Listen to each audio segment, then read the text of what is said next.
اللہ کے حبیب صلی اللہ علیہ وسلم دنیا میں تشریف لائے، آپ نے گانوں کی قباحت سے اور ان کی برائی سے امت کو روشناس کرایا، اور زمانے جاہلیت میں عربوں کے درمیان یہ اعلان کیا ہے لوگوں میں گانے بجانے کے سارے آلات کو توڑنے کے لیے بھیجا گیا۔ اور اللہ کے حبیب صلی اللہ علیہ وسلم نے صحابہ کرام کو اس بات پر ابھارا، اس بات پر تنبیہ کی کہ رقص و سرور کی جتنی بھی محفلیں ہیں وہ ختم کر دی جائیں،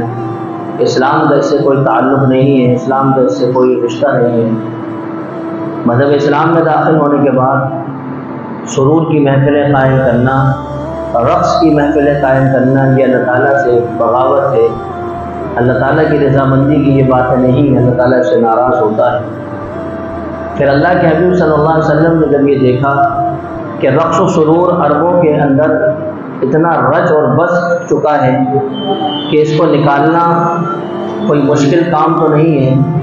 تو اللہ کے حبیب صلی اللہ علیہ وسلم نے اس کی قباحتیں اور برائیاں کی۔ آپ نے فرمایا کہ اگر کسی کے گھر میں گھنٹی تک ہے تو اللہ کے حبیب صلی اللہ علیہ وسلم نے ارشاد فرمایا کہ وہ گھنٹی وہاں سے نکال دی جائے، اور آپ نے فرمایا کہ جس مسافر کے ساتھ گھنٹی ہو، بجنے والا کوئی زیور ہو یا گھنگرو وغیرہ ہو تو اس کے ساتھ شیطان ہے۔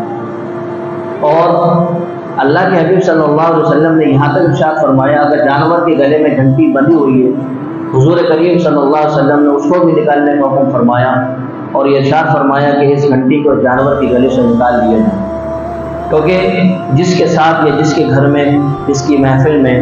گانے بجانے کے آلات ہوں، گھنٹیاں ہوں، گھنگرو ہوں یا اور کوئی چیز ایسی بجنے کی ہو، حضور نے فرمایا یہ سب شیطان کی علامتیں ہیں، جس کے ساتھ یہ چیزیں ہوں گی اس کے ساتھ شیطان ضرور ہوگا۔ اللہ کے حبیب صلی اللہ علیہ وسلم نے اس کی قباحت ارشاد فرمائی، اور اس کو ختم کرنے کا آپ نے تمام صحابہ کو مشورہ دیا۔ اسلام لانے کے بعد جو چیزیں بنیادی حیثیت رکھتی تھیں اللہ کے حبیب صلی اللہ علیہ وسلم نے ان کو سکھایا اور بتایا، پھر دھیرے دھیرے صحابہ کرام کو حضور کریم صلی اللہ علیہ وسلم نے وہ مسائل سکھائے جن کا تعلق ان کی پرانی رسموں سے تھا۔ ان برائیوں میں، ان پرانی رسموں میں ایک رسم یہ بھی تھی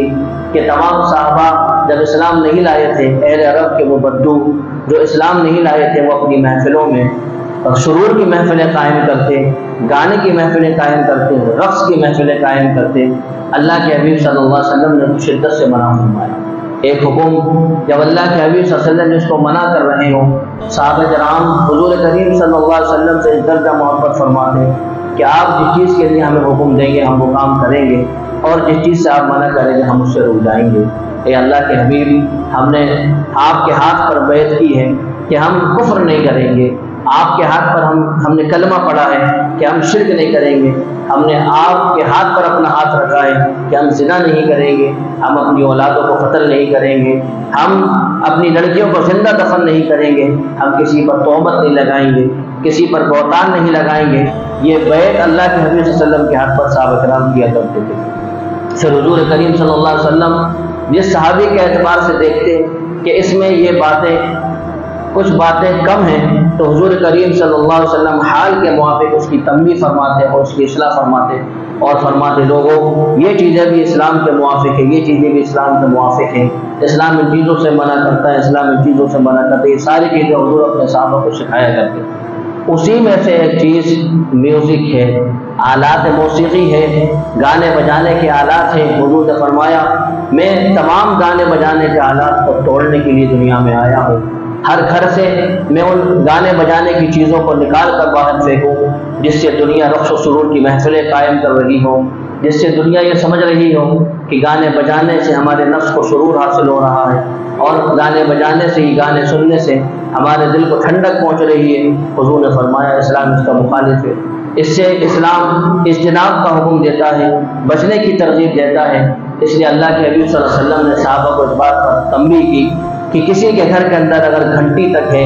ہلکا سا گھنگرو تک ہے، تو اس کو نکال کر باہر پھینک دیا جائے، اس کو توڑ دیا جائے، اس کو ختم کر دیا جائے، دوبارہ اس کو استعمال کرنے کی گنجائش نہ ہو۔ کسی جانور کے گلے میں اگر گھنٹی بجی ہے، اللہ کے حبیب صلی اللہ علیہ وسلم نے ارشاد فرمایا جانور کے گلے سے گھنٹی کو ادا کیا جائے۔ اب آپ سوچیں اسلام کا مزاج کس حد تک چلا جا رہا ہے کہ جہاں مذہب اسلام کے ماننے والوں کو یہ حکم ہے کہ آپ کے گھر کے اندر میوزک نہیں ہونا چاہیے، آپ کے گھر کے اندر گانے بجانے کے آلات نہیں ہونا چاہیے، آپ کے جانور کے گلے میں گھنٹی تک نہیں ہونی چاہیے۔ اللہ کے حبیب صلی اللہ علیہ وسلم نے یہ حکم فرمایا اگر کوئی شخص مسافر ہے اور مسافر دو ہیں تو حضور نے فرمایا اگر ان کے ساتھ کوئی گانے بجانے کا آلہ ہے تو اللہ کے حبیب صلی اللہ علیہ وسلم نے ارشاد فرمایا ان کے ساتھ یقیناً شیطان ہے، اور یہ شیطان ہی کی سب چیزیں ہیں۔ شیطان اس کے ذریعے دلوں میں فتنے پیدا کرتا ہے، دلوں میں نفاق پیدا کرتا ہے۔ اللہ کے حبیب صلی اللہ علیہ وسلم نے ایک موقع پر ارشاد فرمایا جو شخص گانے زیادہ سنے گا، میوزک کا استعمال زیادہ کرے گا، اللہ تعالیٰ اس کے دل کے اندر نفاق پیدا کرے گا۔ گانے، میوزک، رقص و سرور کی محفلیں یہ بندے کے دلوں میں نفاق پیدا کرتی ہیں۔ نفاق کا مطلب یہ ہوتا ہے کہ اس کو دین سے بیزاری حاصل ہوتی جاتی ہے، وہ دین پر چلنے کے قابل نہیں رہتا، وہ اسلام کے اندر شکوک و شبہات نکالتا رہتا ہے، اس کو اللہ کے وعیدوں پر، اللہ کے وعدوں پر کلی اعتماد نہیں رہتا، وہ اللہ تعالیٰ سے معرفت سے دور ہوتا جاتا ہے، اللہ تعالیٰ کا تقویٰ اسے حاصل نہیں ہوتا۔ یہ سب سے بڑی نحوست میوزک کی ہے اور ان آلات کی ہے جو گانے بجانے سے تعلق رکھتے ہیں۔ اسلام اس کا مخالف ہے۔ جو شخص آلات موسیقی استعمال کرے گا اسلام سے اس کا کوئی تعلق نہیں ہے، اسلام اس کو روا نہیں کرتا، اسلام اس کو جائز قرار نہیں دیتا۔ آج آپ دیکھیں ایسا کون سا ہمارا موقع ہے، ایسی کون سی تقریب ہماری ہے جو ہمارے گھر کے اندر آلات موسیقی نہ بجتے ہوں، ایسا کون سا پروگرام ہمارا ہے جو آلات موسیقی سے خالی ہو، ایسی کون سی دعوت، ایسا کون سی شادی اور ایسی کون سی رسمیں اور رسوم ہمارے یہاں ہیں جہاں گانے نہ بجائے جاتے ہوں، جہاں میوزک سسٹم نہ چلایا جاتا ہو۔ قرض لے کر لوگ آلات میوزک خریدتے ہیں، قرض لے کر لوگ آلات موسیقی لگواتے ہیں اور پھر اس میں گانے بجاتے ہیں۔ آپ سوچیں ایک زمانے میں اللہ کے حبیب صلی اللہ علیہ وسلم اس کو منع فرما رہے ہوں کہ دیکھو جو شخص گانے زیادہ سنے گا، میوزک کا استعمال زیادہ کرے گا، موسیقی زیادہ سنے گا، حضور نے فرمایا وہ دھیرے دھیرے اپنے مذہب سے بیزار ہوتا جائے گا، دھیرے دھیرے وہ اپنے مذہب سے نکلتا جائے گا، اس کے دل کے اندر نفاق پیدا ہوتا چلا جائے گا۔ آج کے لوگ یہ کہتے ہیں یہ ہمارے بچوں کی خوشیاں ہیں، کہ آپ کو اس سے زیادہ خوشی نہیں ہوگی کہ آپ کے بچے میوزک سے بچ کر جنت میں جانے والے بنے۔ کون باپ ایسا ہوگا جو یہ سمجھتا ہوگا کہ میری اولاد دوزخ میں جلے؟ کون باپ ایسا ہوگا جو یہ سوچتا ہوگا کہ میری اولاد اللہ تعالیٰ کے سامنے سر جھکائے کھڑی ہو، اللہ تعالیٰ اس کے لیے جہنم کے فیصلے کر رہے ہوں؟ دنیا میں کوئی باپ اتنا بے غیرت نہیں ہوگا۔ سارے باپوں کی محبت اپنی جگہ ہے، اولاد سے تعلق اپنی جگہ ہے، لیکن اسلام اس بات کو روا نہیں کرتا کہ آپ میوزک کے سسٹم کو، آلات موسیقی کو جائز قرار دیں۔ اسلام نے شروع سے اس کو منع فرمایا ہے۔ آج پورے حالات کا آپ جائزہ لے لیں، ہر گھر کے اندر میوزک سسٹم موجود ہے، موسیقی کا آلہ موجود ہے،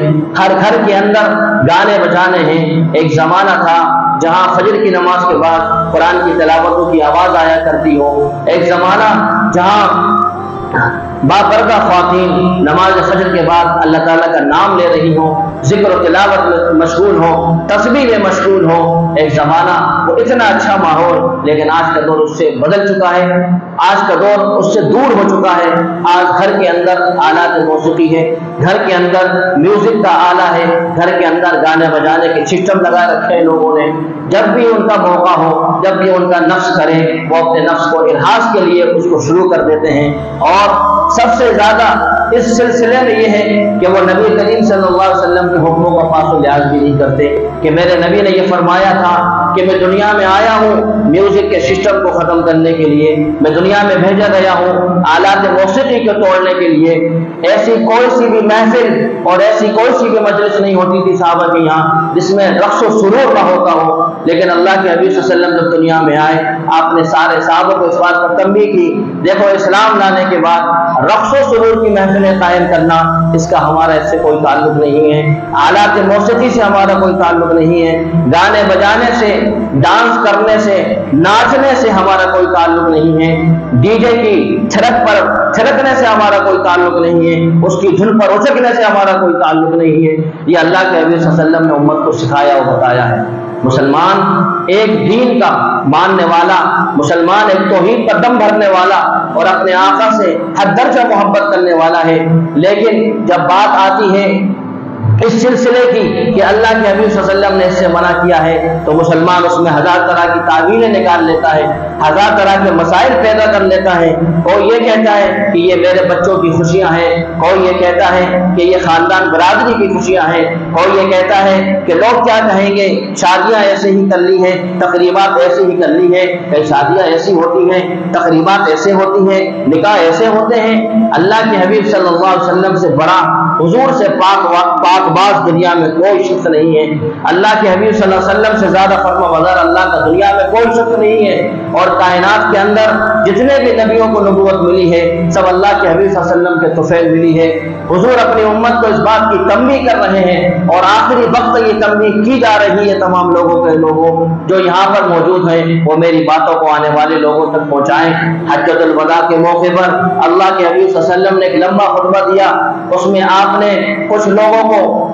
اس بات کی طرف ابھارا ہے کہ دیکھو، ایک مسلمان کا خون دوسرے مسلمان کے لیے حرام ہے، ایک مسلمان کا مال دوسرے مسلمان کے لیے حرام ہے، ایک مسلمان کی عزت کی قیمت بیت اللہ سے زیادہ قیمتی ہے، مسلمان کو گالی دینے والا کافر ہے، کفر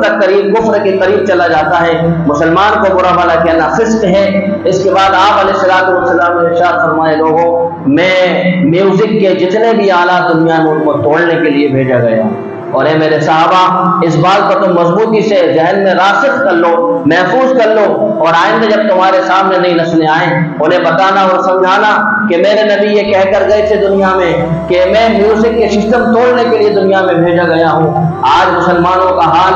اتنا برا ہے کہ جس کو بیان کرنا قاصر ہے، بیان کرنا دشوار ہے۔ ہر گھر کے اندر میوزک سسٹم موجود ہے، نوجوانوں کے ہاتھ میں میوزک کے آلے موجود ہیں۔ آج کے نوجوان جو اسلام کے نام لیوا ہیں، ان سے اسلام کی تقدیر سنورنی تھی، اسلام کو بازو اور طاقت عطا ہونی تھی، اسلام کی نشر و اشاعت ان سے ہونی تھی، یہ اسلام کے مبلغ بنتے، یہ اسلام کے فرما بردار بنتے، یہ آگے جا کر نئی نسل کو اسلام کے اصول سکھاتے، اسلام کے قواعد بتاتے، لیکن بجائے اس کے انہوں نے ہاتھوں میں میوزک کے آلات تھامے، انہوں نے اپنے کانوں کو رقص و سرور کی محفل سے گرمایا، اور انہوں نے یہ سوچا ہم اچھا کام کر رہے ہیں۔ آپ سوچیں، جس نبی کا آپ نے کلمہ پڑھا ہے، اس نبی کی بات نہ مان کر اگر آپ نماز پڑھیں گے تو مجھے بتاؤ آپ کی نمازوں میں قبولیت کا رس کون گھولے گا؟ آپ کی نمازیں مقبول کیسے ہوں گی؟ جو نبی آپ کو نماز دے کر دنیا سے گئے ہوں، روزے دے کر دنیا سے گئے ہوں، اس نبی کے خلاف اگر آپ چلیں گے، وہ نبی یہ کہہ رہے ہیں کہ آپ گانا نہ سنیں، آپ گانا سنیں گے تو نفاق پیدا ہوگا، آپ قرآن سے دور ہو جائیں گے، آپ دین سے دور ہوں گے۔ آپ سوچیں، اس نبی کی مخالفت کر کر آپ نماز پڑھیں گے، آپ کی نمازیں قبول کیسے ہوگی؟ اس نبی کی مخالفت کر کر آپ روزہ رکھیں گے، آپ کے روزے مقبول کیسے ہوں گے؟ اس نبی کی مخالفت کر کر آپ صدقہ دیں گے، آپ زکات دیں گے، آپ کی زکاتیں، آپ کی عبادتیں، آپ کی راتوں کی تنہائی کی عبادتیں مقبول کیسے ہوں گی؟ جس نبی نے ہمیں یہ حکم دیا ہو کہ دیکھو تم اللہ کے سامنے اس طرح رہو جس طرح تم یہ سوچو کہ اللہ کو تم دیکھ رہے ہو، اگر یہ کیفیت پیدا نہ ہو تو یہ بہرحال یہ غور کرنا اور یہ اپنے دل میں راسخ اور مضبوط کر لینا کہ اللہ ایک ایسی ذات ہے تو تمہیں ہر حال میں دیکھ رہی ہے۔ آپ بازار میں ہیں، اللہ کی نظروں میں ہیں، آپ مسجد کے اندر ہیں، اللہ آپ کو دیکھ رہا ہے، اللہ تعالیٰ کی نگاہیں آپ پر ہیں۔ آپ گناہ کی محفل سجائیں رات کے اندھیرے میں، اللہ تعالیٰ اس کو دیکھے گا۔ آپ اگر دن کے اجالے میں گناہ کریں گے، اللہ تعالیٰ دیکھے گا۔ آپ مخلوق سے بے نیاز ہو سکتے ہیں، مخلوق کی نظروں سے اوجھل ہو سکتے ہیں، لیکن اللہ کی نظر ایسی ہے جو کسی مخلوق اس کی نظروں سے اوجھل نہیں ہو سکتی۔ قرآن کریم میں آپ پڑھیں، اللہ فرماتے ہیں وہ ایسی ذات ہے لا یدرک الابصار، اس کو آنکھیں نہیں دیکھ سکتی، وہ یدرک الابصار، لیکن وہ تمام لوگوں کی نگاہوں کو دیکھ سکتا ہے۔ قرآن کریم میں اللہ تبارک و تعالیٰ نے دوسری جگہ ارشاد فرمایا، اللہ سمیع،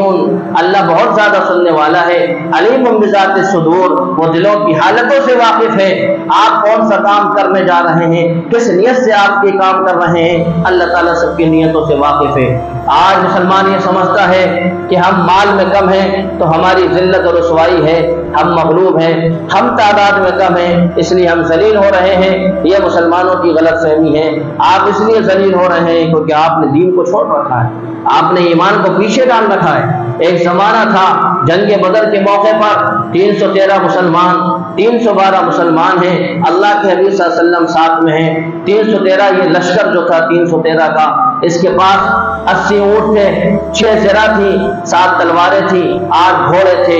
اتنی کم سامانی کے اندر بھی کفار مکہ سے جب یہ لشکر ٹکرایا، کفار مکہ کی تعداد 3000 سے زائد تھی، ان کے پاس اسباب بھی تھے، وسائل بھی تھے، ان کے پاس اسلحہ بھی تھا، ان کے پاس ہر طرح کے اسباب مہیا تھے، ان کے پاس دوسرے قبیلوں کی پیچھے طاقتیں بھی تھیں، لیکن اسلام بے سر و سامانی کی حالت میں آیا۔ مدینے سے یہ لشکر چلا، کفار مکہ سے چلے، لیکن اللہ تبارک و تعالیٰ نے سارے لوگوں کی آنکھیں کھولی ہیں کہ دیکھو قلت و کثرت پر فیصلے نہیں ہوتے۔ وَكَمْ مِنْ فِيَةٍ قَلِيلَةٍ غَلَبَتْ فِيَةً كَثِيرَةً بِإِذْنِ اللَّهِ، بعض دفعہ اللہ تعالیٰ مٹھی پر جماعتوں کو، بہت زیادہ جماعتوں پر فوقیت حاصل کرا دیتے ہیں، غلبہ دے دیتے ہیں۔ یہ قرآن کریم میں اللہ نے فرمایا یہ وہ ایمانی طاقت تھی جو وہ حاصل کر رہے تھے سجدوں سے، اور اپنے دلوں کو بزدلی سے پاک کر رہے تھے، اپنے دلوں کو گناہوں سے ہٹا رہے تھے۔ ایک مسلمان جب گانے میں لگا رہے گا، رقص و سرور کی محفلوں میں لگا رہے گا، وہ میوزک کو اپنی زندگی کا محور بنائے گا،